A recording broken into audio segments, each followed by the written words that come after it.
Welcome back to the Verti Musical, where we saw some absolute bangers here at Masters Berlin yesterday. My name is Yingsu, and I've got Gio and Sean with me today to bring you guys even more Valorant action today. Welcome back, you guys. I feel so good to be here. Day 2, we get to see some new teams. Those games yesterday were sick. I learned so much. I feel like I learned so much That's one way watching to these put lands. it, yeah. No, I feel very much the same. Like, I'm really excited because especially, you know, for example, the middle game that we had yesterday, the second game between G2 and F4Q. Yeah. I don't think anyone expected that to go to 3 maps. No, so I'm no, like, no. okay, we've got here today. What spice is going to come out today? Well, speaking of that, you know, after day 1, seeing those 3 best of 3s, what was your biggest takeaway from it, Gio? Don't expect anything, and yeah, don't expect anything, pretty much. I just get really excited when I see Steel Pit KO because I learn so many new things that you don't get to see any of the other teams do. So I like watching that. And then, yeah, the F4Q game was intense. I honestly think they could have stole that series. Mixwell was like 1-on-3, and then Nucky got that ace clutch. Yeah. Those were such game-changing moments, and F4Q could have stole that series. I'm with you here as well. Like, everything goes out the window, right? We Yeah. have to expect the unexpected. Now, yesterday we kicked off Masters Berlin with some fantastic matches. But to get a sense of how that will play into the greater tournament, Riv has a reminder on how this 15-team format will work.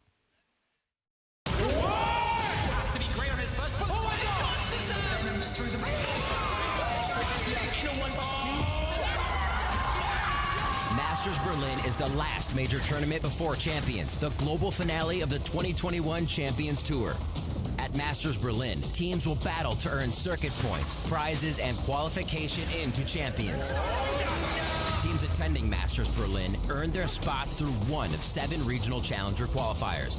The event will see representatives from North America, EMEA, Korea, Japan, Southeast Asia, Brazil, and Latin America. Taking place from September 10th through the 19th, Masters Berlin will begin with group play, followed by an 8-team single elimination bracket. All matches will be a best of 3, with the exception of the finals, which will be a best of 5. Group A is kicking things off with a bang. Some of the best performing teams in VCT history could cross paths here. Group B is a wild mix of rising stars and longtime staples of the VCT. Group C is sure to be a banger. Match 1 is the Russian powerhouse Gambit versus Japan's favorite Crazy Raccoon. Lastly, we've got Group D. Due to the ongoing global pandemic, VALORANT Esports are unfortunately unable to attend Masters Berlin. As a result, Group D will play a double round robin, where each team will face each other twice, with 2 teams emerging from each of the 4 groups. Those 8 teams will then be seeded into a single elimination bracket. The winner of this bracket will earn both the Masters Berlin trophy and an automatic qualification into Champions, the grand finals of the VALORANT Champions Tour. Good luck to all the competitors, and we'll see you in Berlin.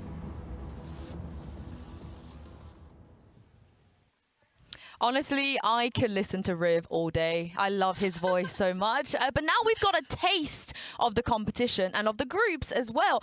Sean, how tough is it, do you think, for these teams here? Oh, it's insanely tough. I mean, first of all, we haven't had many lands in Valorant, right? So these teams have played for a long time. They build a lot of pressure on themselves for this one moment, right? So these moments are so big because there's not many opportunities.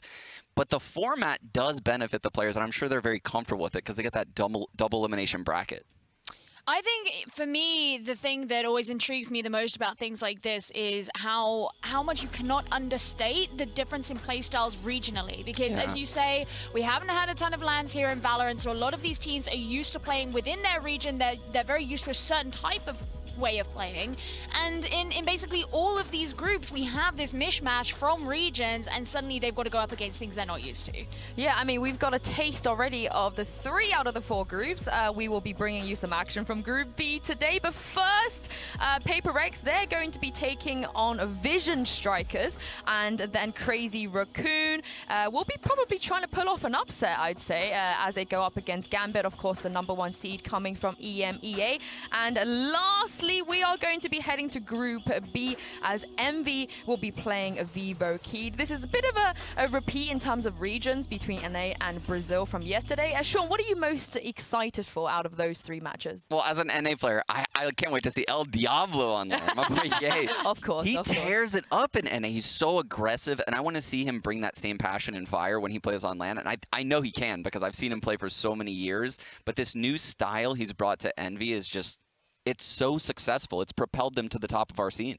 I mean, I said it yesterday on the desk towards the end of the day, and I feel almost bad about it, but I love Envy. I'm such an Envy fan. They are so much fun to watch, and you know what you just said is part of the reason for that. But I think also you have to look at something like this Gambit Crazy Raccoons game, because I think if you are talking about that difference in playstyle, the kind of slow, methodical of Gambit versus, you know, the craziness of the Japanese style, that is definitely, they're the antithesis of each other. There's such a juxtaposition there. That is going to be insane regardless of what the outcome is. But of course, Crazy Raccoon, they've been here before, whereas Gambit, they haven't. Yes. Gambit they haven't even played a team outside of EMEA yet, Gio. Yeah, and that's going to be the crazy thing. And that's one concern I almost have about Gambit, because I love watching them play, but they do have that very characteristic way of playing that is quite slow, and it is quite, you know, they are methodical, they are careful about what they do, and I feel like a lot of the teams here throw caution to the wind a little bit more, and that could catch them off guard. Yeah, I couldn't agree more. When I watch Gambit, they look so slow. A lot like the CIS teams from Counter-Strike Go, in my opinion. They bleed out the clock. I don't really like their attack half so much, but their defensive halves are banging. Stan on the Cypher, Stan on the Viper, he's locking down sites. Nats, I mean, I'm sorry. And he just looks phenomenal. He's one of the star players of the event, and I think he's the second player to watch today. Did you do that because his name backwards is it's like my brain just automatically goes and does that, even though I know it's not oh, I love meant that. to do that. Yeah. I feel like you saying that probably like gave Yinsu happy feelings. It did. You're a It Nats, really did. you love Nats. Yeah. I do love Nats. Yeah. I mean, I love everyone equally, but Oh, I love Nats. Yeah. But Gambit, they're going to be in action a little bit later. We are going to take a short break now. When we return, we will be looking at Vision Strikers and Paper Rex as they prep for their first map of the tournament. Do not go anywhere.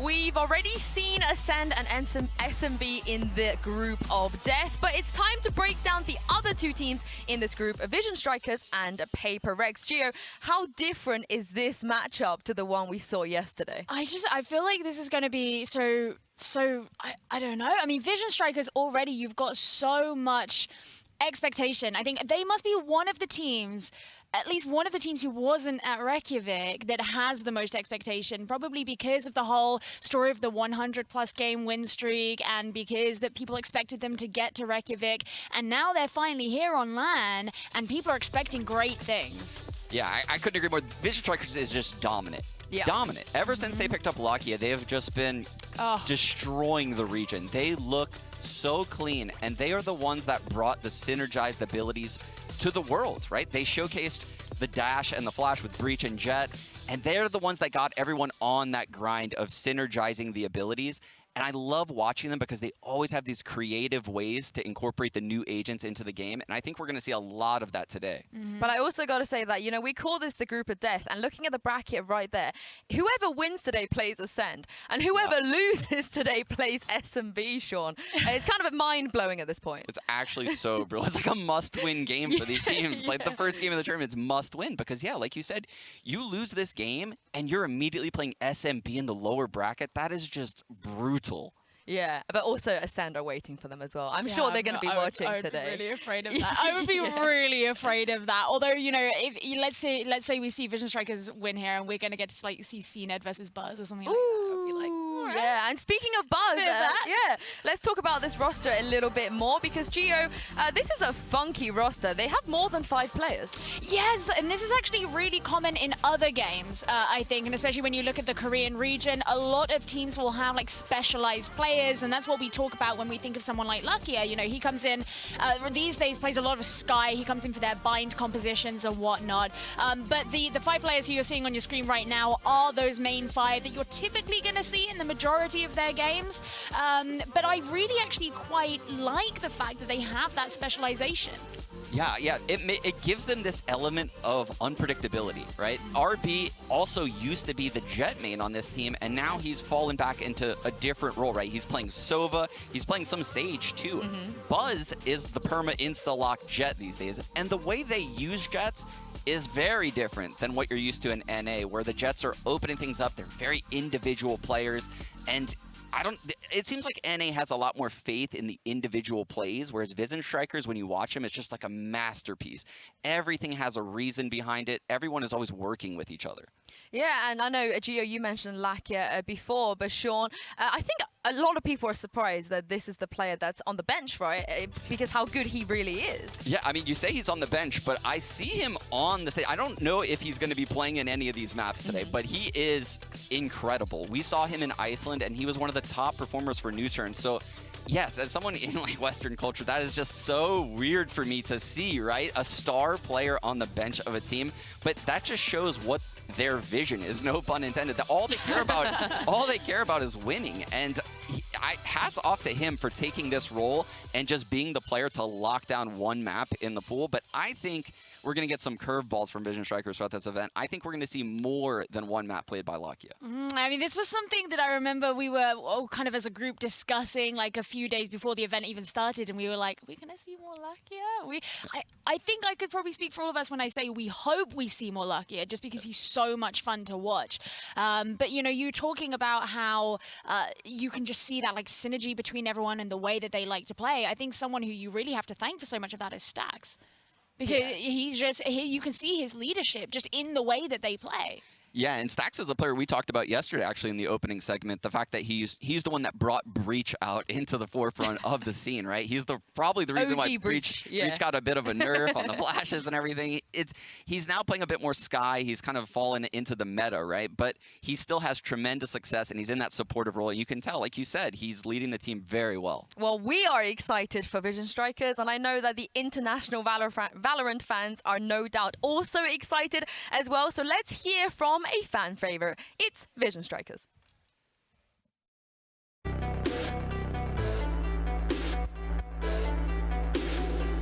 안녕하세요. 저는 이제 비전 스트라이커즈 소속 이제 인게임 리더를 맡고 있는 김구택 스택스라고 합니다. 처음으로는 일단은 RB 선수는 이제 저랑 처음으로부터 같이 한 선수인데, 그리고 이제 킹 선수는 이제 좀 침착하면서도 조금 멍청함이 있는 선수고, 그리고 이제 새로 들어온 이제 버즈는 이제 나이도 어리고 이제 활동도 많이 하고 장난도 많이 치고 그리고 센스도 좋아서 아마도 좋은 플레이어가 될 것 같고, 그리고 이제 마코 선수가 전 좀 길게 얘기하고 싶은데 진짜 잘하거든요.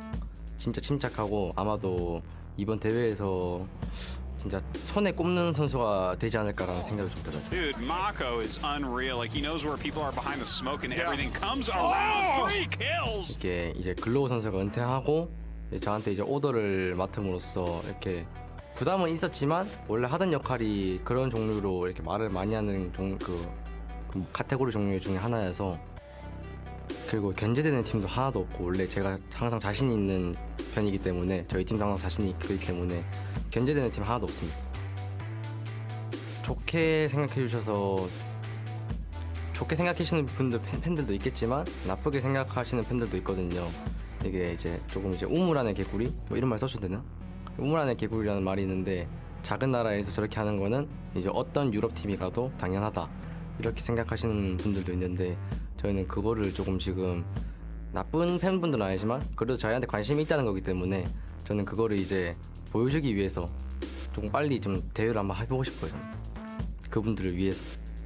I don't know if they can really make it. goes down, you're gonna get decayed, double damage.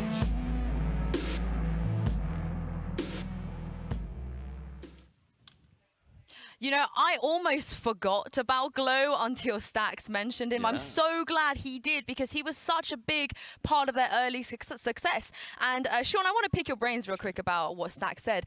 You know, Glow leaving the IGL role for him, almost like passing over the torch. We don't really see that, do we, in these games where you have a former member who was the IGL who's retiring and goes, okay, it's yours now. What do you make of that? Yeah, that's very interesting that Stax, you know, accepted that role so well, and they've looked so good. They've dropped only one map, I believe, in the last like 60 days or something like that. They look incredible under Stax's leadership. So he hasn't missed a beat, right? He looks so good. And I agree, we don't see this very often in, you know, our teams in NA and EU. So this is such a cool thing. Yeah, I wonder if we're going to see that more often as well, just teams, you know, being able to kind of harness in the skills of in-game leading. I think we could in Valorant because Valorant is such a cerebral game, right? Especially when you watch a team like Vision Strikers. So many people need to have say in how rounds play out. And I mean, I'm sure Gio can attest to this too, is you just need multiple voices on your team. You can't just have one person dictating everything that's happening. It's one thing that I've heard across a couple of games in recent time is people saying, you know, kind of gone are the days where you just rely on the one IGL, and it's becoming more popular these days across all sorts of esports where you want different people to be having input. So you kind of have your IGL who's making like the main calls, but different people are making different inputs for different parts of the game, whatever that might be, and you have that almost joint leadership. So I think that it is a good thing that someone like Stax can come in. He wasn't the IGL, Glow leaves, he has to take up that mantle, and he can do a really good job of it. It gives you that flexibility. I think it proves how good he is. The shoes you have to fill of Glow, you know. But enough about Vision Strikers, because we got to talk about their opponents today as well. Paper Regs, they are kind of lesser known, Gio, but talk us through why they are here. Well, I think that the crazy thing about Paper Rex here, right, is that especially with, you know, what's now happened with VALORANT Esports, they are the sole representatives of the SEA region. They're coming here and to be on the big stage and show up what's going on here.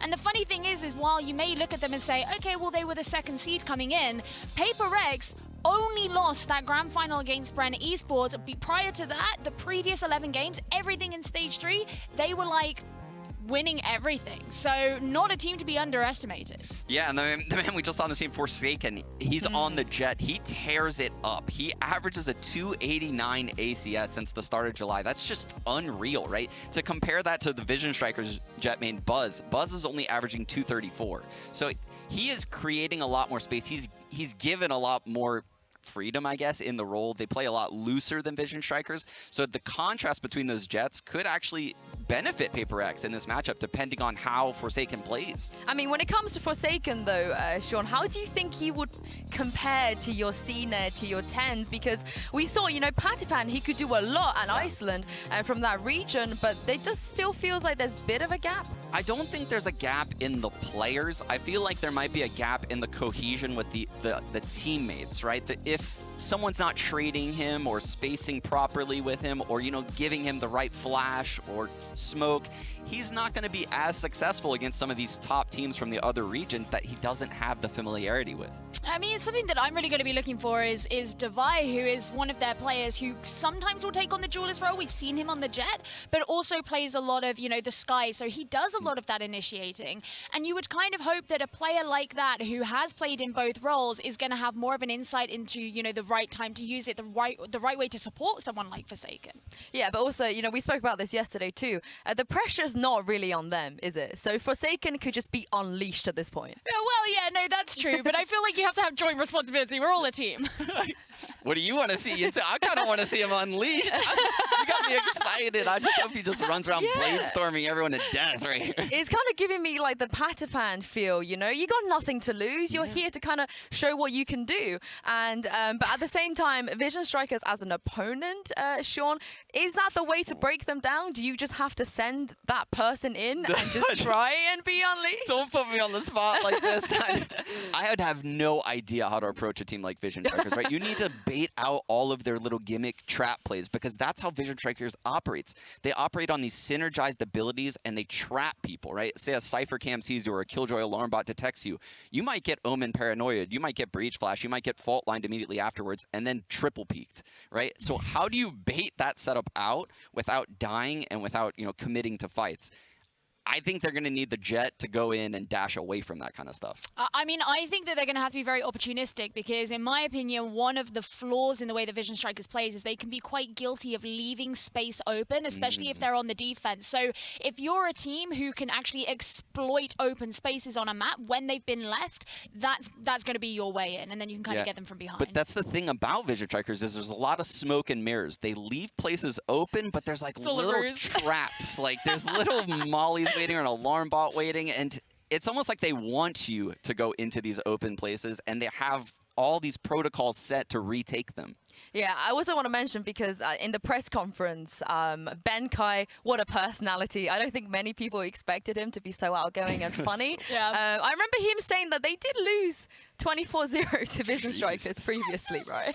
It's nothing. It's nothing. You don't need to worry about that. I don't trust him. You think he's trolling? I don't know. I don't know, but I don't trust it. After his interview, he's trolling. Yeah, but also we saw on the stage here as well, when you have big personalities that can kind of like, I gotta say BM a little bit, like you know, we saw from 100 Thieves. We probably don't expect Vision Strikers to be that kind of vocal and standing up and screaming, but maybe do we see Paper X doing that? Oh, I can definitely see that. I mean, their whole interview at the start was hilarious. Where what was it they said about like, being out of 15 or something? Oh, like, but the F4Q, in F4Q's interview, they seemed really calm. I was like, oh wow, they got loud. So I don't know if I want to fall into the trap of thinking that Vision Strikers are going to be like too serious, but I think it will take a bit more to pull them out. I don't think I have the balls to be Stacks. And I don't think they're going to be like screaming. They're definitely not going to be doing the "We Will Rock You" feet thing. You know, we'll see though. We'll see. Who knows? Expect the unexpected, like Gio said in the beginning of this show. But can Forsaken and his team carry the last hope for SEA and make waves in their first match of the tournament? Let's meet the squad before map 1.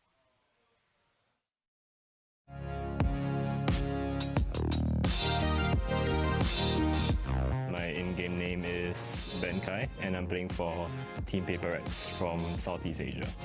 I am the in-game leader. I mainly play the Sentinel role. I would say I'm one of the people that's like lightening up the mood with like jokes and stuff.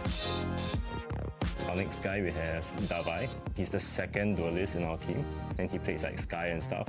And he's also the secondary shot caller. So a lot of like mid-round calls, it would come from him also. Next, we have Forsaken. Everyone's hyping him up to be the best Southeast Asian player. So he's mainly the duelist in our team, and he is also one of the 2 Indonesians. Our next Indonesian is Aaron, Mind Freak. He plays the smoker roles. And lastly, we have Shiba. He's a very shy, soft-spoken kind of guy. Funny story with him. His parents didn't know that he was like a professional player until we qualified for Berlin. He had to tell his mom that he's like a professional player and all of that. And it ended with his mom being like, "What? Are you joking? Oh, you're not going to Berlin, man." So that took some convincing with the help of like our management. It's nice to see him here now. I'd say I'll definitely classify us as like underdogs. In terms of level of competition, it's obviously going to be the toughest because all the best teams are here. And it's like the highest caliber of competition, right? I would put it in my teammates' minds not to be scared of anyone because we honestly have nothing to prove while they have to prove that they are actually the best in the world. Coming from Southeast Asia, nobody's going to study us, so we're going to have the element of surprise over you with whatever we prepare. Sheesh!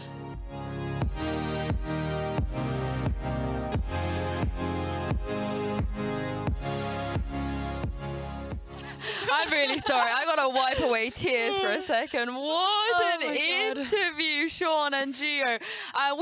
We were speaking about this just now. Like, we love the underdog story, but also the personalities from the smaller region. Yes. He's got to be one of the most interesting characters here. No, I love that. I love it when, you know, you come into a LAN event and people are like, oh yeah, Sentinels, oh yeah, I don't know, like big names, Ascend. And then you've got these smaller regions, they come in, they know that they don't have huge expectations on their shoulders. They're just like, yeah, we're just going to get into the server, like, let's go. And then you fall in love with them. I'm already in love. I'm their biggest fan now. Yeah. That was hilarious. It actually reminded me of you a little bit. I'm not gonna lie when he did it. But also that story about Sheba as well, Sean. Oh my God. Imagine if his parents didn't let him travel. I'm so glad that he's here. I'm so glad. What a bizarre story. Like, the whole interview. That's the first time I've How seen do that. you hide that from your parents? Yeah. Like, oh yeah, don't mind me. I'm not scrimming for 10 hours a day. Like, what's that all about? Yeah, but also I want to pick out, you know, you've mentioned this to me in the green room before, that they just play a ridiculously amount of Asian compositions. Like, they love trying stuff. And Ben Kai just said that they're trying more stuff. Dude, when we were looking at all the maps they play, I was looking at their split. They had 9 games of split, Yinsu. They had 9 different comps. I've never seen anything like that when I look at VLR. Yeah, I mean, more surprises though. I mean, that also means that like Vision Strikers can't necessarily anti-strat them, right? Well, yeah, I mean, this was something that actually came up yesterday in the G2 game, because G2 are very similar. They like to try lots of different things, and we were like, it could just be that they decide to bring out something that we haven't seen, and then like, you just throw your strats out the window. And it could be a very similar thing. And I suppose that's also the difference, right? Is like, imagine if they start running rings around Vision Strikers because they're like, let's just throw this, we'll just throw a KO in, we'll just throw a Yoru in, and Vision Strikers, they're like, guys, can we just take this seriously, please? Maybe that's the way. I know earlier you didn't have an answer to how to beat Vision Strikers, but I want to see some wild stuff, like 5 duelists just running around, just Yoru, everyone. Let's just get it all going. Yeah, and imagine if Forsaken isn't on the duel list. Maybe that's the surprise. I mean, who knows? Who knows with these teams? But we have waited a long time to see Vision Strikers on the international stage. But let's see if Paper Rex will be a worthy challenger. It's time to kick this off.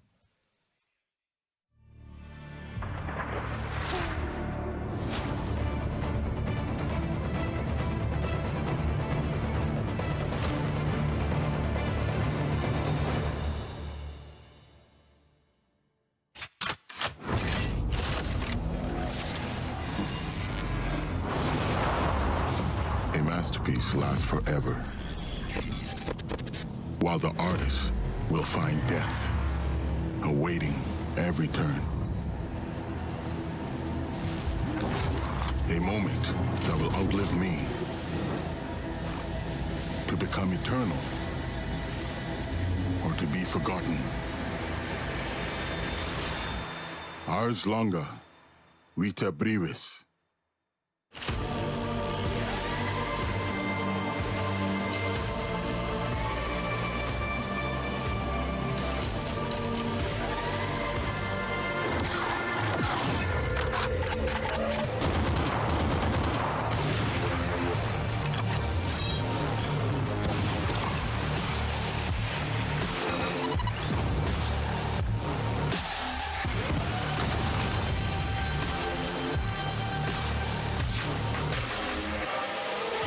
Art is eternal. Life is short.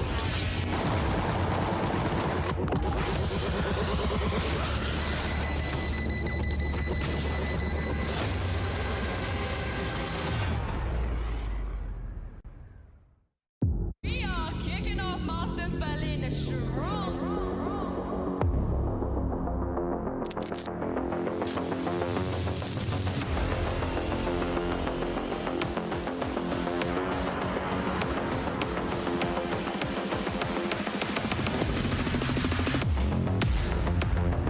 처음에는 이제 유럽이랑 북미 팀을 가장 경쟁을 많이 했었는데 막상 이제 스크림을 해보니까 오히려 아시아 쪽 팀이나 한국 팀이 더 잘한다는 느낌을 많이 받아서 그리고 견제되는 팀도 하나도 없고 원래 제가 항상 자신 있는 편이기 때문에 저희 팀도 항상 자신이 있기 때문에 견제되는 팀 하나도 없습니다. 지금 한국 팬분들이 진짜 많이 기대하고 있을 것 같은데 아마도 저희가 지금까지 해온 여기 베를린에서 연습을 했으니까 그냥 안심하고 그냥 이제 치킨 뜯으시면서 보시면 될 것 같습니다. 걱정하지 마시고 무조건 이기겠습니다. I'll definitely classify us as underdogs. If we win at least one series, whether it be the first one or the lower bracket, we qualify for champions. I would put it in my teammates' minds not to be scared of anyone. We're gonna have the element of surprise. Versus strong teams. We have two plans minimum and maximum. I don't tell you because if I tell you, it's not gonna work. There's just so many players here at this point, they just can't shut him down. We just want to see who is the best. Nossa jornada ela foi muito difícil. A gente, por ser um time relativamente novo, a gente teve muitas dificuldades de aprendizado, de desenvolver o jogo. Óbvio que a gente tem como objetivo ser campeão, mas só de participar de uma competição enorme dessa magnitude é surreal. Making champions is the ultimate goal, and that would mean winning this event or at least placing above 100 thieves. I know the goal is to win, and this is no different from that.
Yo, Sean, that's got to be up there as one of the best entrances, right?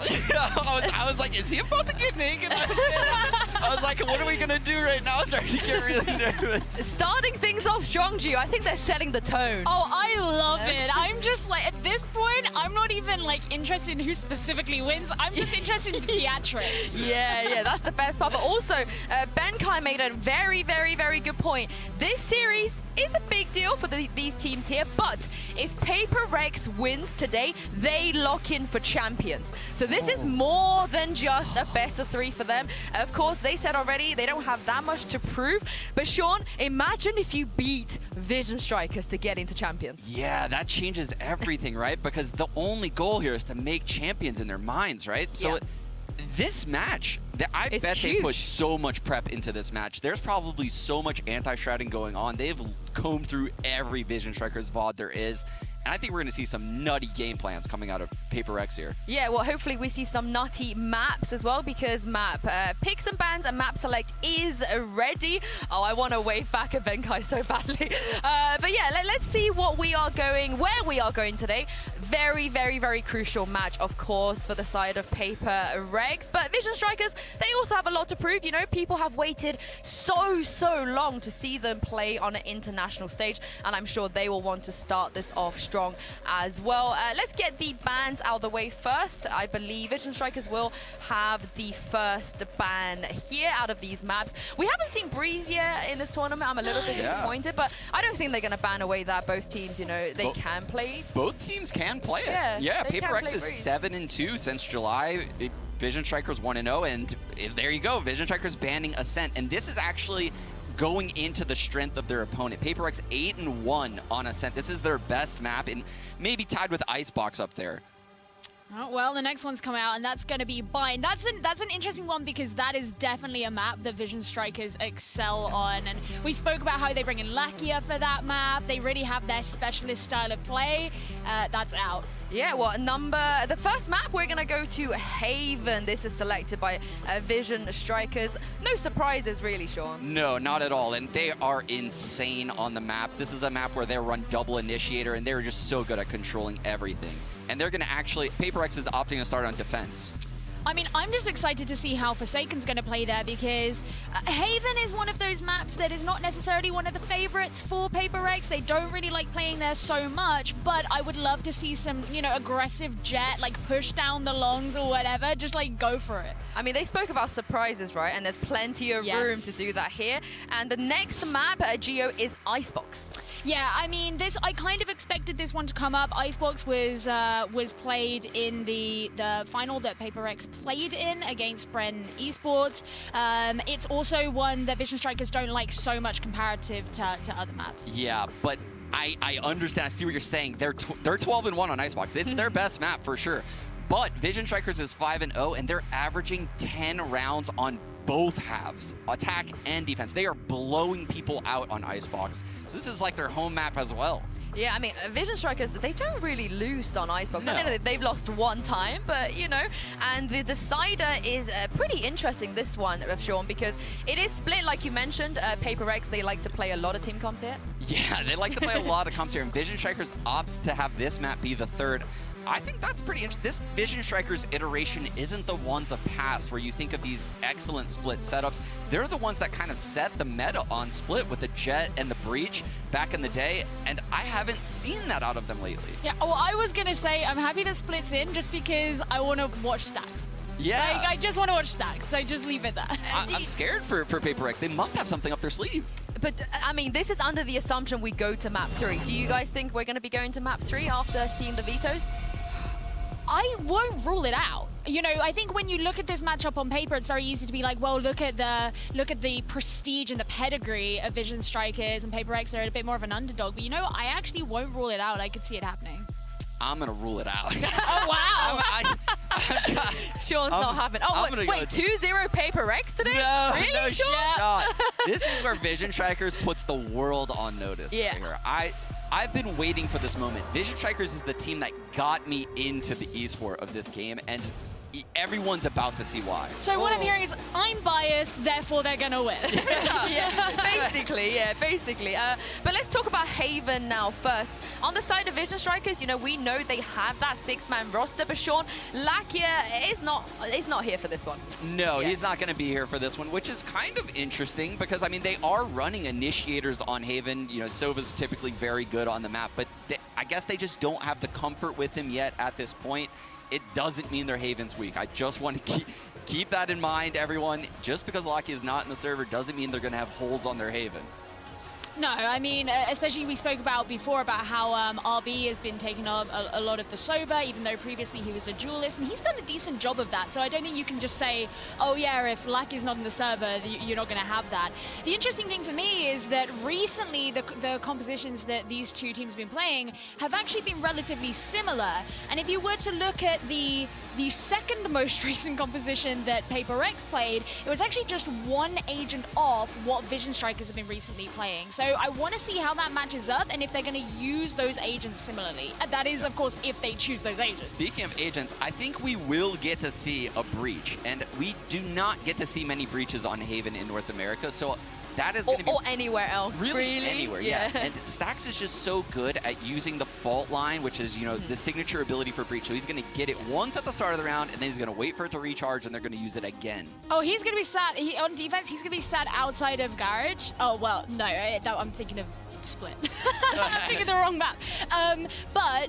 the interesting thing is when I mentioned that PaperX used to play just one agent off, it was the breach they switched out for a Sova in their composition. Yeah. So I wonder if they're going to keep the Sova in or if they're going to come back and they're actually going to go for the more, you know, the flashy kind of initiation and see if they're going to match that up against Stacks or if they're going to stick with this Sova idea. Also, I mean, so far in the tournament, we've seen a couple of Astros, but we haven't seen that many Astra versus Astra mirror matchups. Yeah, Yeah, and I'm excited to see Mako because when Stax did his interview, he said he gave a lot of kind words to him as that Astra, and I can't wait to see the setups they have planned around particularly him and King on the Killjoy. I do think there's a gap, right? We don't usually talk about the best Astra players in the world. That conversation doesn't really happen. I guess like Avova and maybe Zoms. We talk a lot about them as star Astra players, but I think we might see a couple more here today. Yeah, I mean, you know, yesterday when you're even just looking at it from the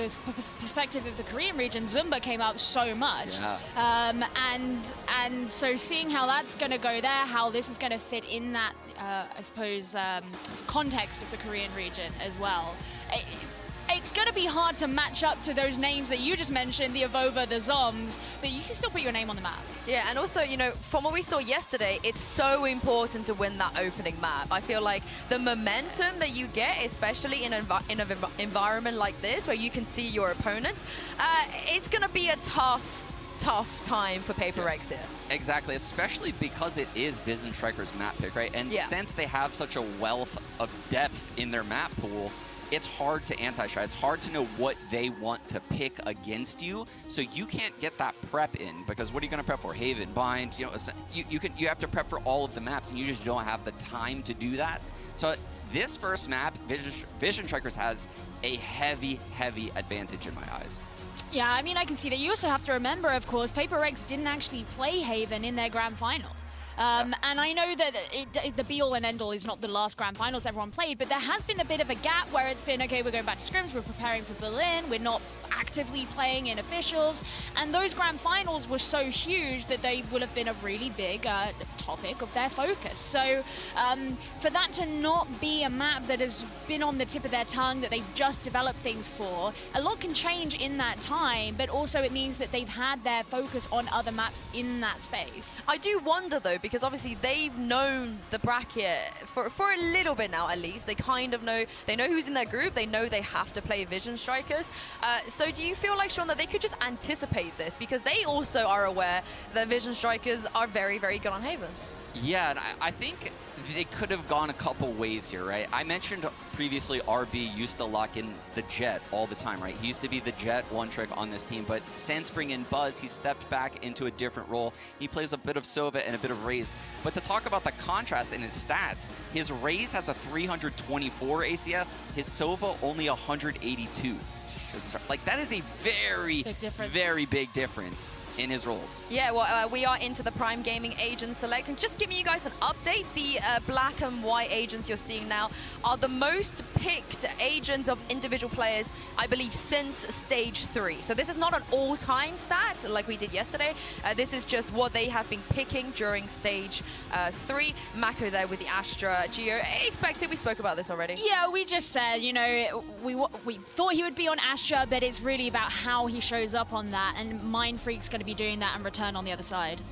Yeah, and Astra's just such a solid pick on Haven because you can use those gravity wells to get control of A lobby at the start. You can lock down C with a gravity well at the top, and she's just so powerful on Haven. Honestly, it's kind of iconic to see Stax and King lock in Breach and Killjoy on an international stage. Actually, no surprises here, right? This is this is what they've they've gone with the comfort picks here. I like that RB is on Sky over Sova, though. I think Sky's value in this meta with the updates to the Guiding Light, the Trailblazer obviously has better vision on this patch. Sky is at the top of the S tier in my eyes in this meta. Well, I know you're very excited, Sean and Gio. I'm very excited, and two people I'm sure are equally excited to take you guys through map 1 are Pansy and Hypok. Ooh, no word of a lie there, Yinzu. We are chomping at the bit to get into this one. I mean, we've been poring over it. I think everyone who was watching Reykjavik has been waiting for this moment to finally see the Korean team that was touted as the big dogs, right? The ones that were meant to come out and blow everyone out of the water. But bear in mind, Newton did pretty well when they came over. 3rd place in the end. So again, Hypok, my expectations, I don't know where I place them now. Well, I mean, my expectations lies with this was the most talked about Valorant team in the world, right? We talk about dominance, we talk about Sentinels elsewhere. Vision Strikers is the one we haven't seen it yet on the international stage, and that's what I want to see right now. They had 107 games undefeated, 20 events in a row. That was leading toward Reykjavik, Madness. and then obviously the disaster struck, and you saw everyone just blown away. But we're into this, and Paper Rex, I mean, these guys going to have to really bring it out. And the man on your screen right now, Forsaken, has to be critical at doing that. He will be the cornerstone to any success they find today. Divine going to fall. Actually, Vision Striker's going to freeze for a moment. A's wide open right now, and there's no anchor or Cypher utility over there to defend this, so it's going to be looking like a wide open site and a retake attempt here for Paper X at least. Nobody actually on the move just yet, so nobody even going to stop this spike from going down. No damage to come through. This is full retake territory, and again, this is Vision Striker's choice, if I'm not mistaken, and again, Icebox coming in second. I think most people who've been watching, I saw Chobra out from the Korean region going, this could be a speed run, boys. I've seen Icebox. I'm like, oof, it could be. But this is what I want to look at Paper X. I want to see what they can bring. Again, for now, we have to look at the closer detail. The playbacking from Benkai, not going to go well. Lovely little deeper angle to be held. Vision Strikers look composed. Forsaken, can he be a game changer in this? No, not yet. King finds it. Yeah, this is very well. So no one's over peaking. No one's being nervous. Because again, we have to treat Vision Strikers almost with a little bit of bated breath. We don't know quite what they're like yet on international stage, but so far, ticking the box. I mean, perfect example there. That's the byproduct of having so much time and space to come in. Freedom, there's all these complementary angles, the utility usage, perfect. I mean, even actually the time to find Benkai there before it's even a threat, before it even becomes a threat, it's still just so clinical for Vision Strikers there. And again, that's based on 10, 15 seconds. We take a freeze, we pause, we reconsider. No pressure elsewhere. A's wide open. Yeah. And Paper X, again, I've watched a couple of their games, kind of looked through it. Forsaken is a standout. I want to see how he looks against bigger players, because we're going to see, oh, look at this push coming in. The flash was fantastic. The follow-up is going to basically mean everyone is blind right now. There is just zero vision here, all in the corner. Look, I don't mind trying something around like this. You've got to try and make something work. Why not go for it? It did get them one kill, not quite enough to really write home about, but, you know, a solid attempt. Absolutely, just well handled. Vision Strikers, the response there with the fault line as well. Nobody's getting out of cubby. There isn't a hope in hell. Ain't no way. Again, as expected, Vision Strikers put the second on the board, and now here really is where we look for them to potentially close out this bonus. Give themselves some early momentum, a bit of a buffer in terms of the finances here. On the side of Paper X, no surprises. Rifles across the board. No real ult progression yet, because we know how both rounds have gone. Yep. Has it been 2 kills so far for Paper X, right? Correct. Okay, just making sure. Now, we'll see how this keeps going. Again, this is a big round for them, but I do imagine the Vision Strikers will be prepared for this. I hope they have, not a plan in mind, but have an approach specifically for rounds like this, where maybe we're on the Spectres, a little light to purchase up against the Rifles. And for now, it looks like a little bit of a lean towards Garage, but on that, let's see where that first bit of utility gets invested. Looking like clearing towards Garage, at least for now. And yeah, Buzz is straight on through. This is oh, that's a gorgeous flash. Divine fully blinding Buzz, and there's going to be a response going to lean in towards this C piece. But plenty of players here. Benkai and Mindfreak really well handled. Gorgeous work from the back of the site on the plateau. And we're down to just one, and there it is. First on the board in response, and a needed one. 3 alive as well.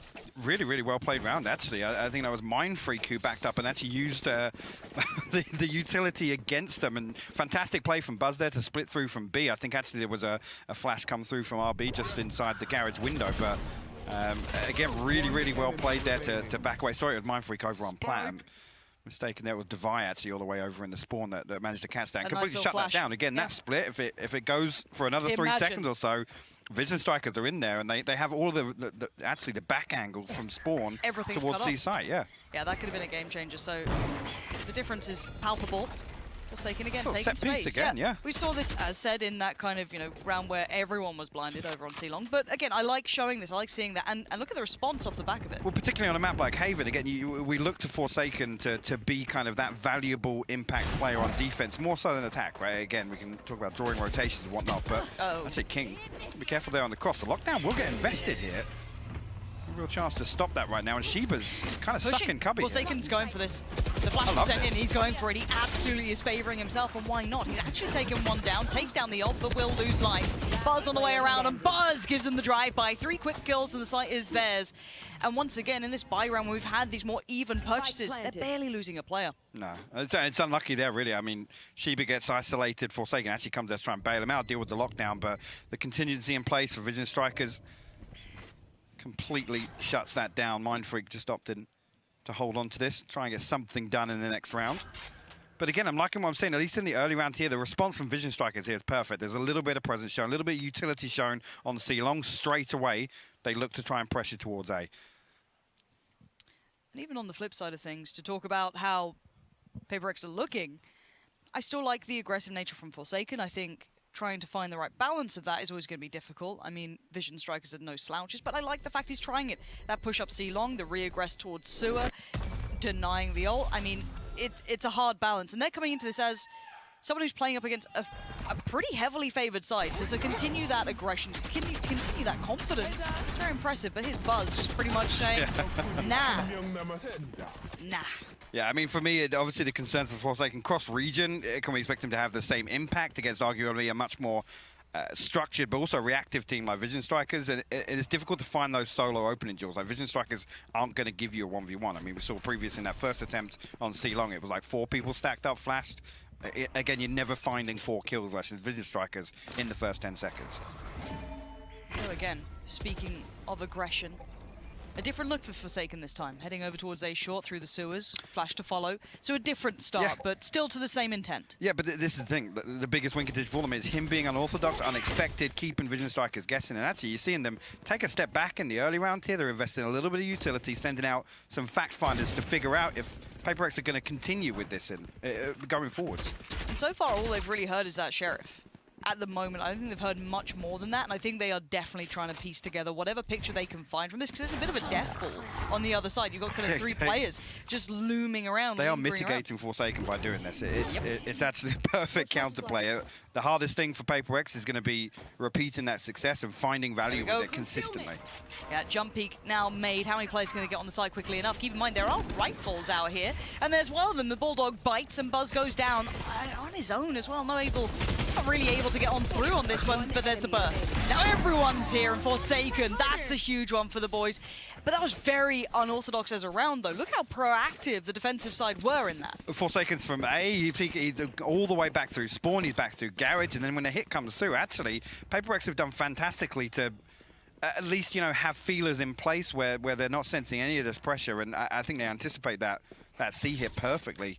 And actually, initially, I think obviously Buzz gets all the way to logs, and it's Benkai that's able to live inside his cage for long enough where completely shuts that down before it gets going. But really, really nice response from PaperX. That's a big positive in my eyes for them to have such good grasp on exactly what Vision Strikers are trying to do effectively with no information, other than the feelers that Vision Strikers send out, which is, you know, potentially a Sky Flash or Breach potentially, sending a fault line out in the early round. But really, really good response there from PaperX.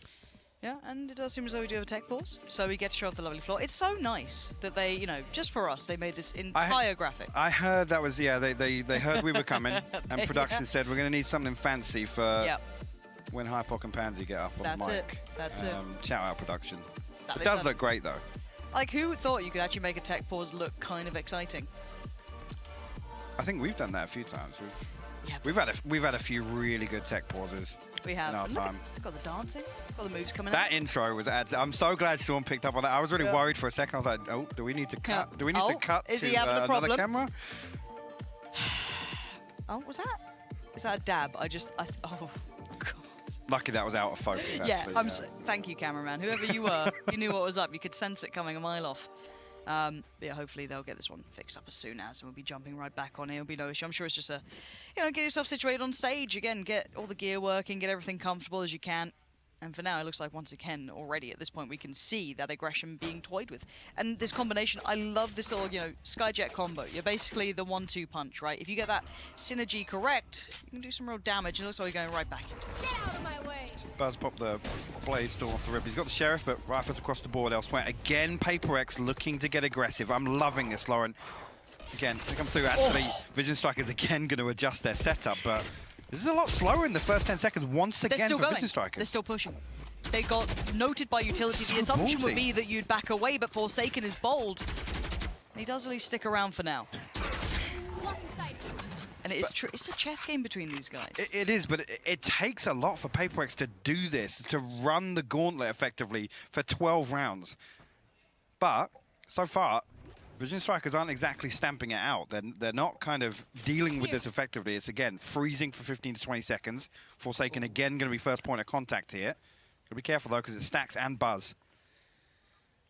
Bit of a foreboding feeling about this one. Forsaken, can you get it right? That's the first. The Flash, he eats it, but he's got time to adjust now. Looks towards Long, and there's still one more, but it's short. That's got the pressure. Device got his back, but only for so long. Forsaken hits the turn, gets a second, but look at these trades.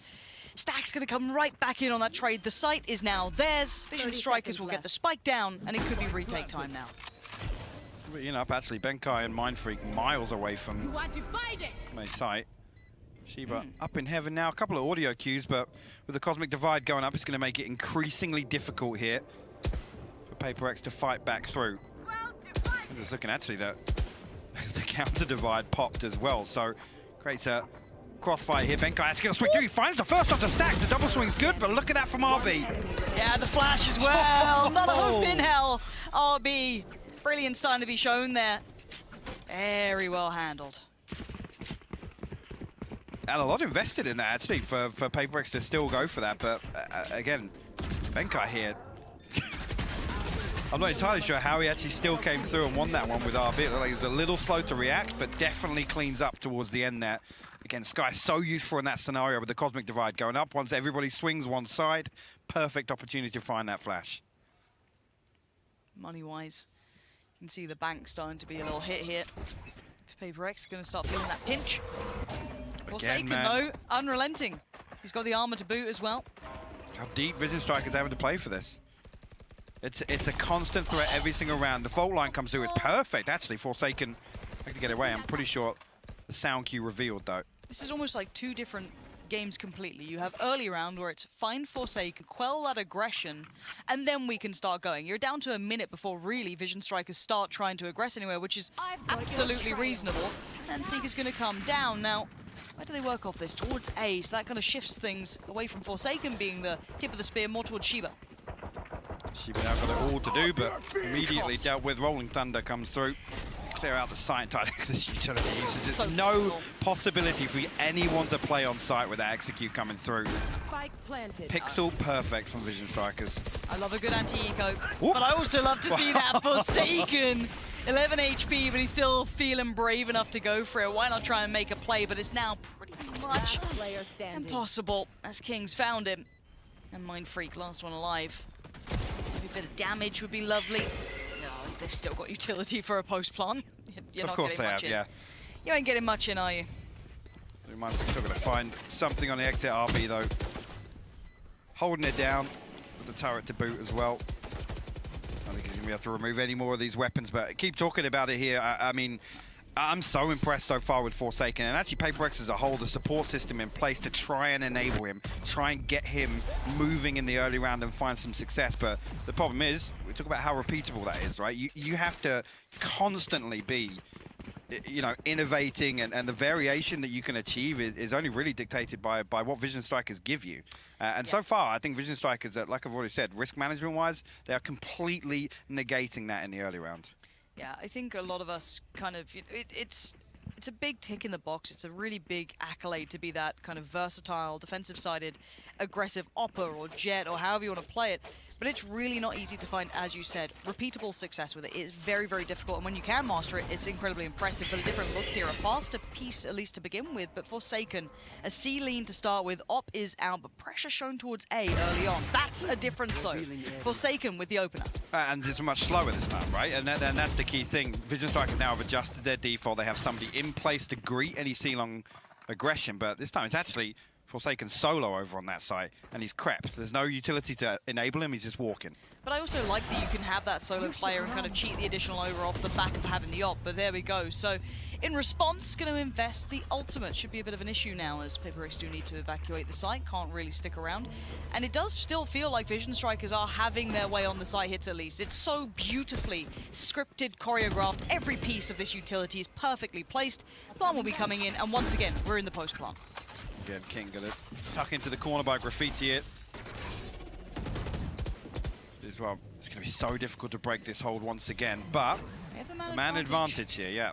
They can play the entry trade, could go their way. An effective trade would be great, but that's the big issue. Buzz gonna find Devi already, and Forsaken, it's flashy, it's bold, it's brave, but it's got you nothing. And now just Mind Freak left alive, and this post plant will not be moved, it will not be rocked, and Vision Strikers showing that again and again, we can't look at these guys like they're brand new to a stage almost. We've been waiting for them to come to these events. It feels like it's been a long time in the making.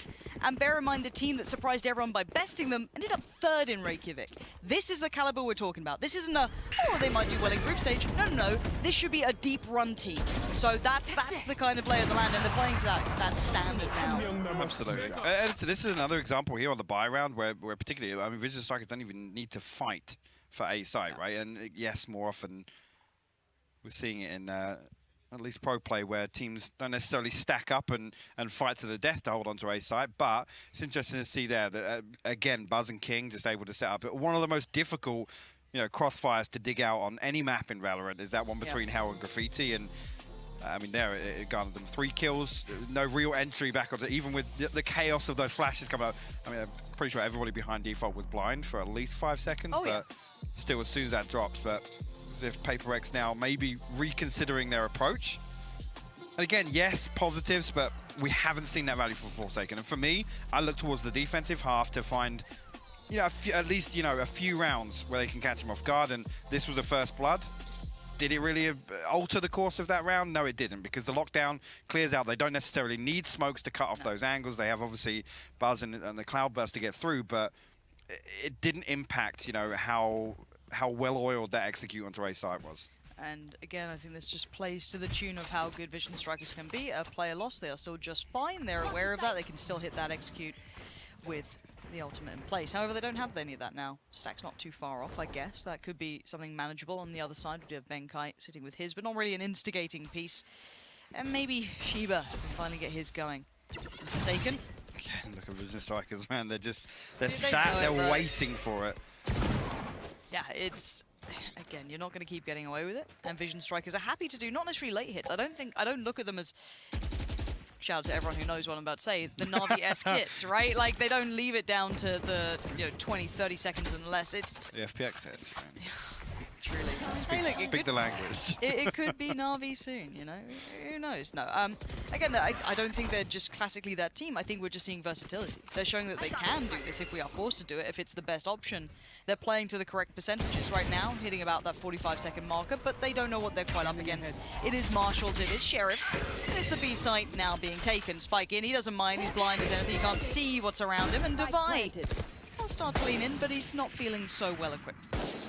No, Sheriff in hand again. Potential to look for one kill. We'll find Buzz actually, just as that smoke does bloom, but again, the weaponry going to make it difficult here. Benkai slowly creeping, but Stack still in place to greet him from the other side. And we'll do just that. Man. They're so clean.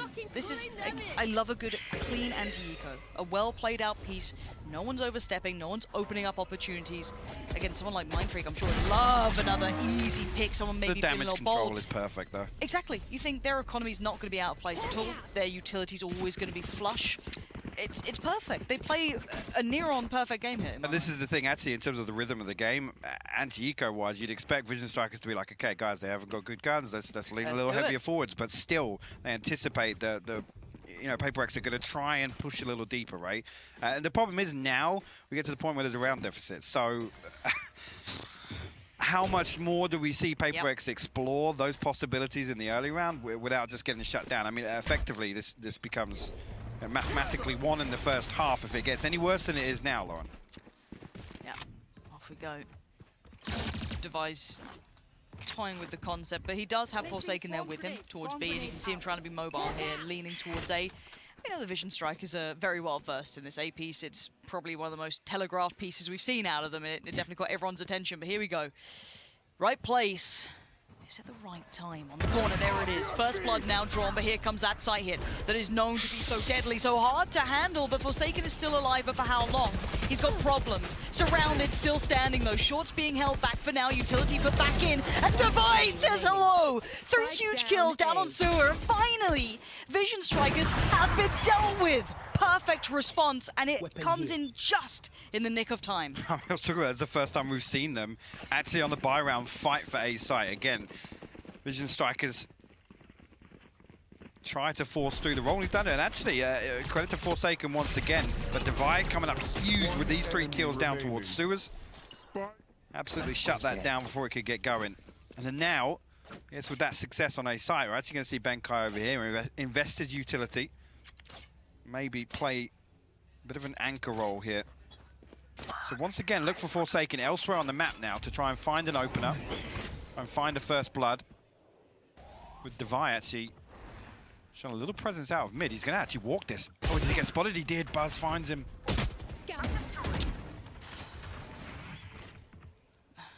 I hate to ask the question, well, what does Paper X look like without Forsaken now?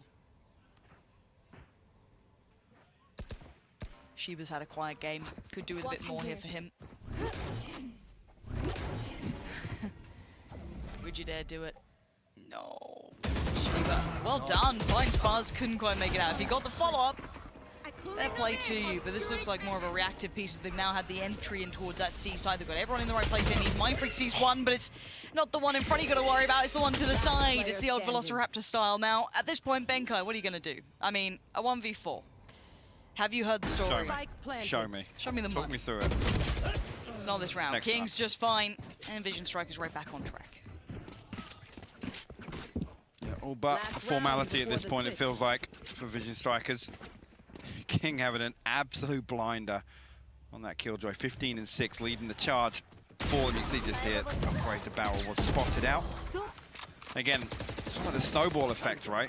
As soon as that first blood comes through for Vision Strikers, they're so quick. They're so quick to kind of capitalize on that and actually just be reactive to I guess, reading the setup, right? And then a number of times we've seen Forsaken be the solo on one side, the solo peak at the start of the round. And there where he actually finds that open onto the operator bay, which is Forsaken. They know that actually it's potentially a weaker site with him potentially being the anchor. Yeah. Now, just seems to be a little bit of a tech timeout. Maybe we get to see that nice floor. Well, yeah, obviously Buzz was facing a wall. Did stop moving for a moment. I did see on the player cams a little bit of a reaction, so hopefully it's not anything serious. It was either like, oh, maybe he's hiding gun barrel. I'm trying to like logically like work. Playing anti-flash, you know. I don't know, man. I'm really looking for it here, but it wasn't. You know, I wasn't gonna say it yet, but hopefully whatever it is actually does get resolved again. Just getting everyone comfy on the stage. Some of these players don't get to go to land that much. I mean, I hate to say it, in other games though, people are so used to now, it's just, you know, interchangeable. They're so ready to go, instant. But, you know, people getting used to it now, so hopefully that's going to be resolved nice and quick, feel comfortable, and get back in. But bigger picture, let's kind of talk above it. How does this half end? I mean, it can look very different by that one round swing, right? Like, to me, that scoreline does feel manageable, or it feels almost unrecoverable. I mean, I'd be interested to see exactly how Vision Strikers then approach the start, and then depending on how many rounds we actually see, and how many variations we see in terms of the buy rounds and whatnot. But Vision Strikers, absolutely notorious for being proactive, particularly on Haven defense, right? Now, with the adjustment we've seen them make on attack here, and actually a couple of different adjustments to their default setup, anticipating what Forsaken's going to do, where Devi's going to be playing support for him. Actually, do we see Vision Strikers make any real adjustment on defense? Because effectively all they've got to do, they've got to close out one buy round, and they're on the home stretch. Yeah, isn't that the scary part though, right? It's terrifying. The margin of error they get to work with. So, I think we're seeing a couple of nerves coming out from Paper X as well. Looking at some of the players, some have found form quite quickly. Others, it's the first time stepping onto the stage like this, getting that comfort to try and slip in for them. Yeah, I mean they have a blank canvas, right? To come here to Berlin to effectively leave their mark, and really, yes, there's a lots of eyes on Vision Strikers to be like, oh my god, this is the team we've wanted to see, and the time has finally come. But also, Paper X come here, and again, you talk about potential upsets or potentials for teams to make a run. They're one that your eyes go towards, right? So yeah, I don't want to see them get completely shut out in the first series, but to draw Vision Strikers in round 1, it's brutal. Yeah, it's a little brutal, isn't it? Yeah, it's tough. It's a little tough. nasty.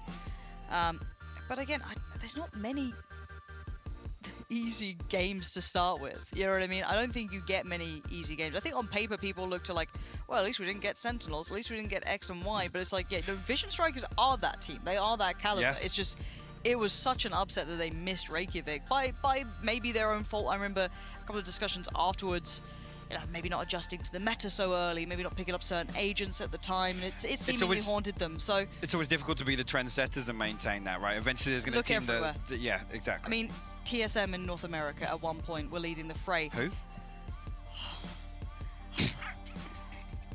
Simo died for that, right? Simo died for that, how dare you?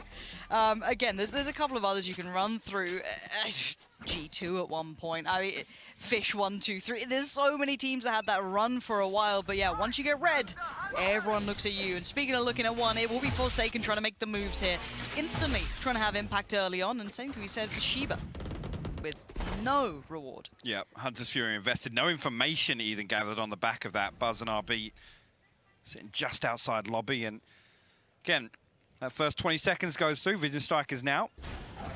I'm going to probe a little bit. Some fact finders sent out. Shiba unnoted as of yet. Look at this now. Again, Vision Strikers get nothing, and their reaction to this is actually, guys, they're waiting for us to push in here. Let's drift back towards A side. Back to our default. And look what's happened. Forsaken's pulled away from A. Shiba initially was on A as well, but they've got nothing here. So Forsaken potentially going to be in a 1v5. You laugh now, he's seen it. Oh, he's actually swung it! Never doubt Forsaken, this guy's coming up with it. That's 2 huge kills. And for Vision Strikers, they were so unaware. And look at what he's got to work with. He's still trying to work around. He's got a Spectre in the back pocket if he needs it now, but he needs support on the way. And Vision Strikers, well, you've lost a fair amount. You haven't been slowly working the other pieces of the map, so you're kind of funneled here. Indeed, as Paper X looks to get closer and closer, and actually Forsaken going to get one of these upgrades in lobby. Benkai will find that information on. Mindfreak will find one on the site here. Benkai cannot stop the spike from going down, but Forsaken in the back line here, Lauren. This is all his. It's got to be. He sees it. He takes it. Forsaken needs this round. He's going to do it for his side. RB trying to pull that attention.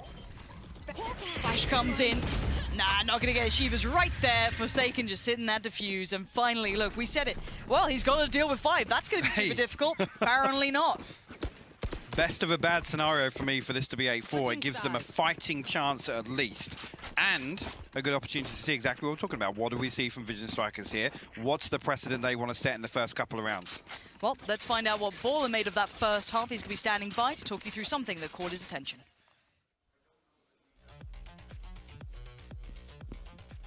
Yeah, I'm really enjoying this game so far in this first half. There's so much fun stuff happening, both on the Paper Rec side and that Vision Striker side. So we're going to take a look at a round that happened just a few rounds ago, and we'll see the aggression that Paper Rex actually has. So let's go ahead and roll the clip and watch how they take a lobby control up at the beginning of this. They go ahead and place a smoke down. That's actually Astra all the way back over towards the C site, but she's supporting. There's Sky flashing through, trying to affect some sort of response from Vision Strikers. And when they realize, oh, there's actually people there, they're going to go ahead and back out all the way. So there's going to be Forsaken who stays here, but you see, after a little while, they call him back because they actually, pause it right now.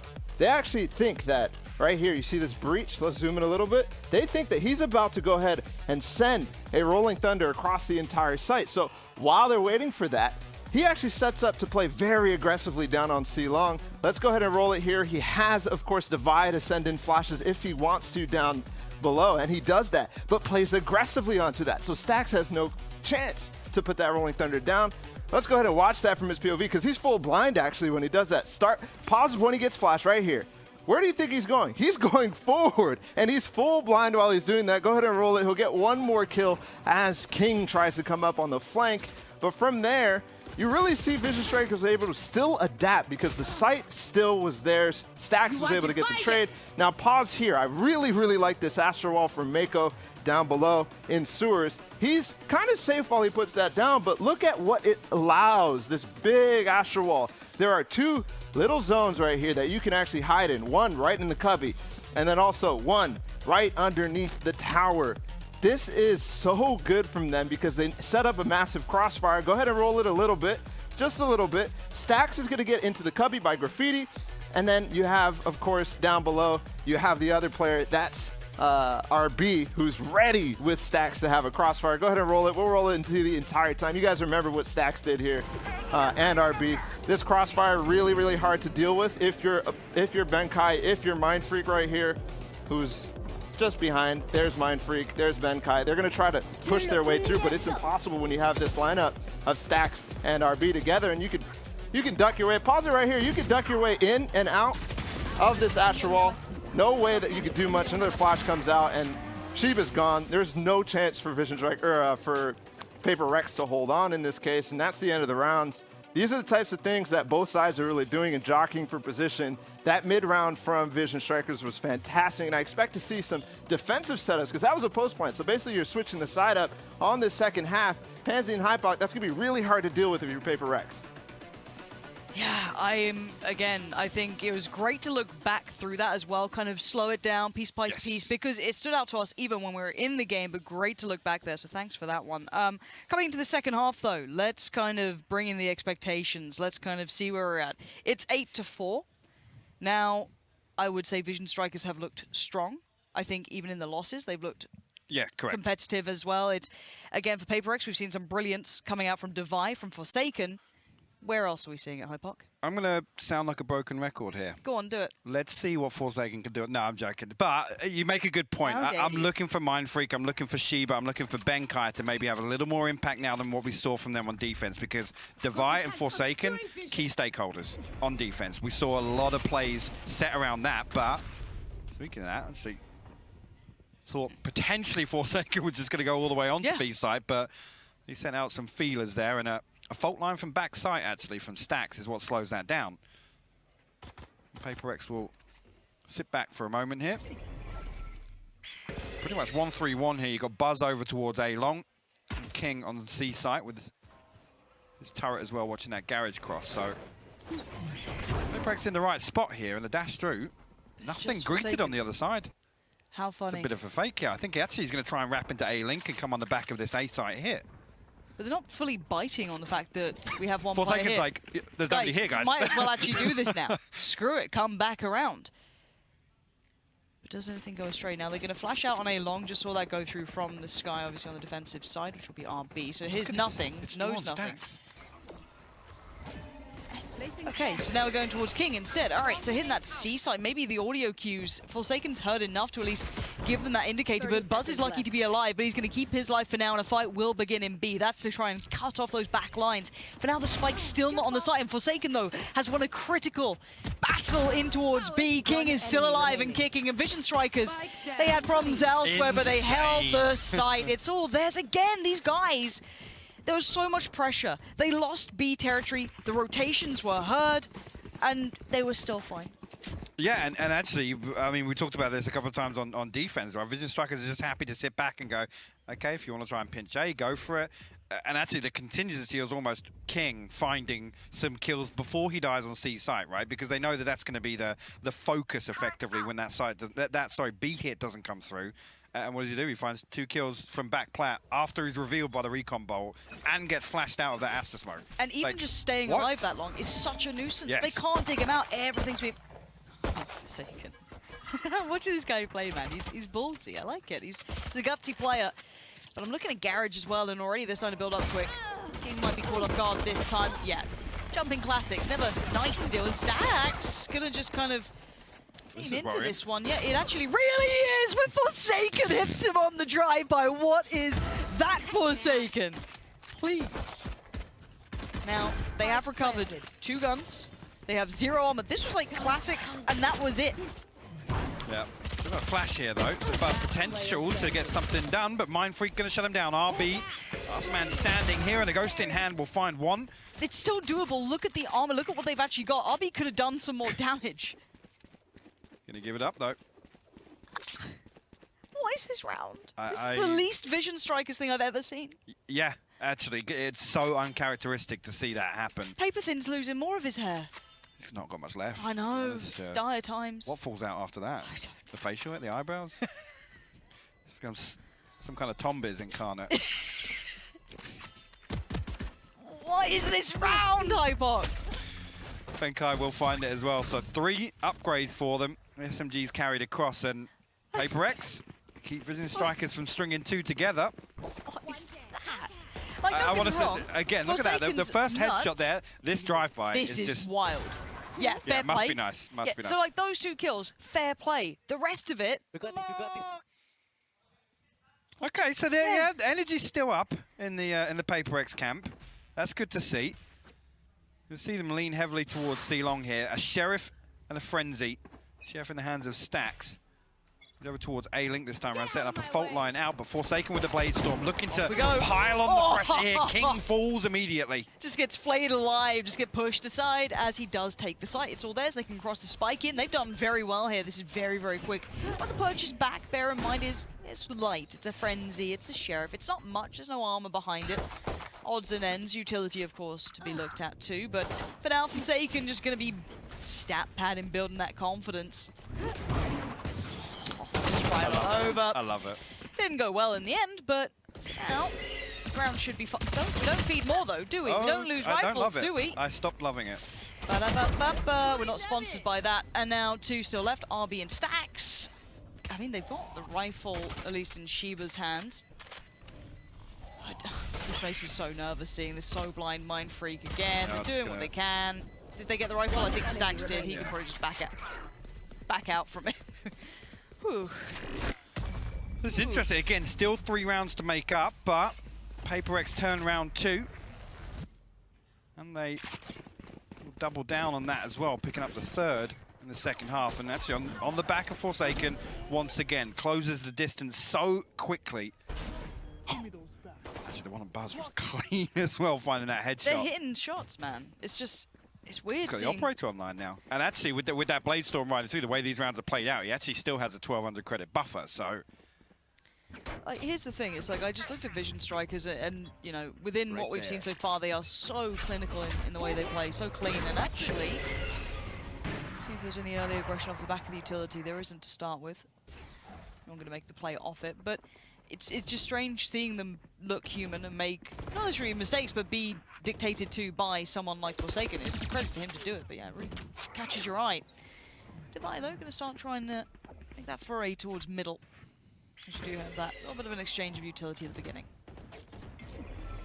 The Striker's not really showing anything in the early round. Even Buzz on the operator, really, here. He's over towards C, actually holding down the fort.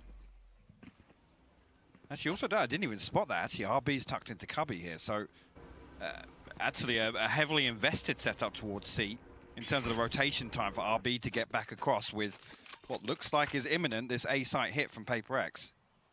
Down to the 40-second timer. Information now found. Swarm grenade out. King's on a bit of an island. One to deal with in towards sewer while the rest build up through long. That's great from King. He doesn't know how much of the value that is. Exactly. That deeper check knows that now he can actually create such a dirty angle for them to try and cross through. And they've got problems. That's 20 seconds now. Where do you go? I guess back through spawn and hope that another site is open here. Yeah, and they might try a hit and run on B site, and it's looking like that might be the end goal here, but 1 kill potentially can alter this. 8 seconds. There we go. He's trying to deny that plant. They can't do it. Forsaken a mind freak right to the wire. Buzz is here though. RB as well. They did lose out on King on the way through. Buzz, that is wild as Forsaken comes out the better of it. And now the 1v1. How's it come down to this? Shiba, he's not had the blistering performance you'd want, but he's not to keep his nerve in this one. RB, 3 HP and he's still alive. Shiba, he's done it. That's the confidence builder you need, and they are right back in this game. And actually, with the operator purchase, I know it was probably about 2,200 overall, but Vision Strikers, I mean, now faced with, do we force back into this? Do we make an attempt? to stop this momentum building. Looking like actually might just be, I mean, they're sat in a scenario where they can throw Sheriffs, potentially some utility, potentially some light armors, but again, seeing Vision Strikers a little hesitant, at least to fight for some of this territory, at least clear it out with some utility in the early round here, Lauren, and that was, again, really, that leans towards Paper Rex's success, at least on attack here. Dare I say they're looking a little rattled? We haven't seen what they look like under pressure, really. Especially in these environments, I think is the only way to really categorize that. So, could be a good test. What a credit to how Paper Rex are playing. The resilience coming back in after what was actually a very tricky half. The scoreline alone is hard to kind of mentally get around, but let's see how this looks this time. Bit of a different hold over here, but it is just with those Sheriffs, so once again, not really too much to write home about this round. Oh dear, RB, you've been caught, bud. Yeah, there's a swing out. Buzz! 2 gives them just straight up haircut, so that's still damage done. Is there more? Buzz has now got a rifle, finds Forsaken, 6 HP in a bit of a dream. This is now a 2v2. Where's King in this? We've got to look at the next player. Okay, so way deeper towards CT. You should hear this, though. Look at this. This is all very audible now, so this should call into attention where Buzz is. Spike planted. King, if you can get one. This camera if is King huge. can get one. Sheba, the barrel shows. King turns. But now there's the problem. Buzz is noted, does not get the freedom he would have wanted. How does King trying to allow Buzz into this? He needs more, gets the tag, he's got 5 HP. They're both so low now. Benkai and Sheba hold so much of the advantage here, and it's time to go. Buzz gets found, he's put down, put to bed as King now in the 1v2. This would need some sort of magic to come through here. Neither are giving him any step at all. They just need to play that clock out.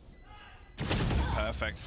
Absolutely textbook from Paper X. And again, the spy cam position there, this is the importance of having a Cypher that is diligent with utility, right? And again, especially when it comes to that mid-round call, you flex somewhere else on the map and there's that kind of safety net at the end of the round where the spy cam effectively gives away Buzz, who's already done huge work in that round to even make it possible to stop that from happening. And Vision Strike is actually going to pump the brakes.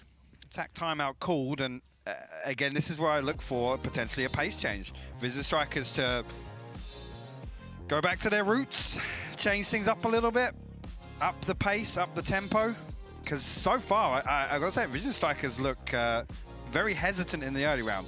Again, there's no probe sent out, there's nothing to kind of stop Forsaken just being absolutely brazen in terms of pushing forwards and finding space. And compare that to how it looked for them, for Paper Rex on their side of things, how willing they were to invest into that. Whether it paid dividends or not, I think was quite clear, but also just such a tailored approach to catch that coming out from Vision Strikers, but I feel they need a little bit of it themselves here. Maybe find a little bit of that information, but it's tricky.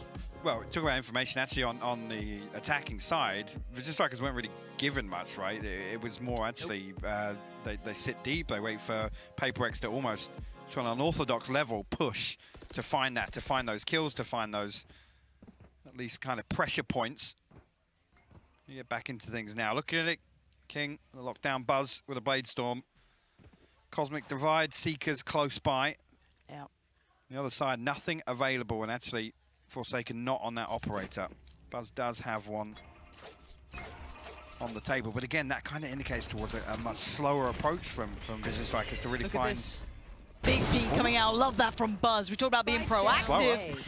We wanted to see something, a bit of a pace change potentially, and that's exactly what the doctor ordered. Good tag as well. Forsaken now going to be quelled slightly, down to 30 HP. Harder to be that instigator now. Doing just that. The first time I've really seen Buzz kind of swing for an opening duel there. It's in the round that the operator's invested. Now, Paper X need to find something elsewhere. They'll deal with that alarm bot in mid. Stacks will back away from it. Forsaken still looming. Here. Actually, I think Buzz just spotted him on that jump spot here, so it's going to keep RB on red alert. Not sure, actually, if Forsaken... Looked like he turned it, but I'm not even sure if that caught him there, but... I think I got to be careful. No, that's got to be it. He will fall. Paper X down to 3 now.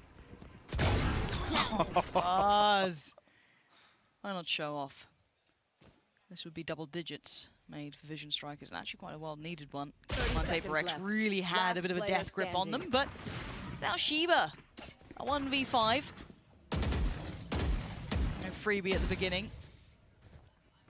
HP's decent. Utility not too far away, but Stack's going to keep it clean. And I think this is the first Prime Gaming flawless that we've actually had. These have been quite contested. We did see Vision Strikers generally keeping it clean, but losing maybe a player, but that was about it. I love talking about this. That's exactly what you want to see when you come out of attack timeout. And I think actually in terms of the approach to this round, the way it plays out, it's night and day to what we've seen from Vision Strikers. This is the first time, again, we've seen Buzz really swing for something in the early round. Finds a little success. Maybe that's the boost they need. Get back. Paper X gonna call attack timeout of their own. Now, Lauren, do you think we see an adjustment coming out of this tactical timeout? Yeah. Yeah? Yeah, I That's reckon. bold. I know, That's truly. a really hot take, actually. I know. Well, don't clip Could you it. elaborate on that? No. No? No. Okay. It's just different. We're going to see something different. coming out of Something this. different. You know, we can go through the typical buzzwords of needing something different. I mean, that was the first round they lost in. How many was it, actually? Like 4 on the trot? It was an 8-4 half. They lost pistol. It was 9-4, so they call it 5 rounds. 5 rounds. I mean, feels... Caster math that's on record. That was really bold of I you. was scared to actually answer that question. I know. I'm not going to lie. Yeah. I mean, they say, like, don't work with animals and children, but have you seen our analyst desk? Hiya. They're still down there. Oh, yeah. Yeah. I thought I felt something. Just daggers, mate. That's all it was. Okay, good. But no, it does seem as though we are coming back into this. But again, maybe just wanted to address what that ops impact could be, how they want to find their way around it. What are you trying to whisper to me? We've got microphones. It was 4 rounds. It was 4 rounds? I was right. Oh, you did caster math and it was wrong. Well, we go back in and let's see if any adjustments, any noticeable differences are made, maybe around just be it Buzz or just how the rest of they felt Vision Strikers had adjusted off the back of that. Again, though, Buzz, RB, they're set up to be proactive, at least on A. Second flash going to come out here, not going to find anything. That'll be the green light for RB to rotate elsewhere. But Buzz still posted. But the immediate response, obviously, if you're Vision Strikers as well, they're going to try and lean away from the op. Will now stack maybe towards B Garage 6, which seems the case. Buzz still controlling that. You couldn't ask for a sweeter start for Vision Strikers there as well. Yeah. And again, for Forsaken to be solo out on that side, King might even be greeted by Benkai, who after seeing that utility must have known. Also with an Astra Star there, King actually turns his back. Timing! Devi! He might have a little bit of a timing on this, maybe to get King, but how do you get the rest? That's the difference. Does he even check for this? He does. Great work. Execution begins. Devi's going to lean on through. That's almost a follow-up, but it's Mind Freak right there. This is great. You are divided.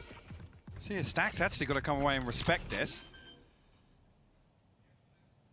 There's no way there's no way Stax is backing away as if he's saving right now. Actually, no, sorry, going to pick up the heal from RB. I thought RB was heading towards the attacker's spawn side to flank there, but... Yeah, Seeker's invested, and yeah, they will force the issue. Try and get back through spawn here. The flash is perfect, though. Look at that Buzz. Stax is going to follow up on it, though. Yeah, where was that next layer to Achieva? Still waiting. 1, 2, the third. Just slips through his fingers. As now it's just on Stax as Mind Freak holds the line. And the timeout coming into this. The adjustment, it worked out. The stuff, and actually, see Forsaken kind of out on an island there to almost kind of bait Vision Strikers. The problem is with a jet like Forsaken, you almost think that's the tell. That's the execute, right? That's literally them showing their hand very early on. Shout out to Sheba as well to find those 2 on the way back through. There were so many flashes exchanged, especially with RB and Stax being 2 up still on that retake with the Seekers on top of it. Can we just say, though, Paper X are pushing Vision Strikers, who were once again touted to be, I'd say, top 3, top 4 team, by the people who really like that playstyle, who've seen them a lot. They really highly hold this team in big regard, and they are being pushed by what would be a massive underdog in this narrative, in my mind. I mean, we saw Icebox come out, and we're like, oh, God, what's happening here? We're going to be out here before midday. Not the case at all. 10-9, Paper X are truly doing something very impressive. But they have to get across the finish line, otherwise it's that close game that no one remembers. But Buzz will be waiting. Just rattles off a shot. Forsaken takes that territory. Blocking sight. Ultimate CS Seekers available here for Divide. Sheba with the Hunter's Fury and Forsaken. those blades. And that Buzz again, though. Last few rounds, he's really come into his own. That operator on and actually shutting down Forsaken a number of times now. But a big positive for me, same thing happened in the previous round, and Paper X still strung together a very, very structured execute onto scene. It looks like that's going to be the end goal here once again. Mind Freak going for this, King's in trouble. He was picked out before. It might be again. How well can he get out of this? Gun Barrel shows he actually still claims one, which is actually quite impressive, but Divide instantly on the trade back through. You want Stacks to get involved here. He sees two backs towards him. It's shut down. It's clinical. It is a big response straight away. I think actually with the way that went, Vision Strikers, obviously Buzz finding Forsaken initially, and they almost anticipate exactly the same thing's going to happen. Yep. And that's one thing you got to credit Vision Strikers on, is their ability to just use this information to their advantage, adjust their setup accordingly, and always be in the right position, especially in terms of, you know, majority bodies and stacking up towards one site. There's not an awful lot Paper X can do that. I mean, they can't repeat the same success from the previous round.